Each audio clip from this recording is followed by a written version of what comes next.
మీరెప్పుడైనా గమనించారా? మన దేశంలో ఏ ఊరికి వెళ్ళినా, ఎంత చిన్న గ్రామమైనా సరే అక్కడ ఖచ్చితంగా ఒక రామాలయం ఉంటుంది.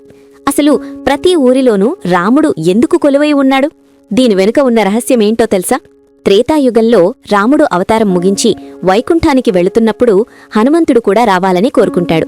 అప్పుడు రాముడు హనుమతో ఇలా అంటాడు: హనుమా, కలియుగంలో ధర్మాన్ని కాపాడటానికి నువ్వు భూమిపైనే ఉండాలి. నేను నామరూపంలో నీతోనే ఉంటాను అని. అప్పుడు హనుమంతుడు: స్వామీ, మీరు ఎక్కడ కొలువై ఉంటారు అని అడిగితే రాముడు నవ్వుతూ, ఏ గ్రామంలోనైతే నన్ను ప్రజలు ప్రేమతో పిలుస్తారో అక్కడ నేను సీతాసమేతుడనై నివసిస్తాను అని వరమిచ్చారు. అందుకే ప్రతి ఊరిలోనూ రామాలయం వెలిసింది.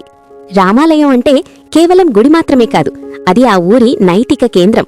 అప్పట్లో ఊరి సమస్యలన్నీ రాముడి ముందే పరిష్కారమయ్యేవి. రాముడు సాక్ష్యంగా అబద్ధం చెప్పకూడదనే భయం, ధర్మం పాటించాలనే భక్తి ప్రజలను సన్మార్గంలో నడిపించేవి. అందుకే రామాలయం లేని ఊరే కాదు అంటారు పెద్దలు. 2026 మార్చి 27న రాబోతున్న శ్రీరామనవమి రోజున ఆ ధర్మమూర్తిని స్మరించుకుందాం.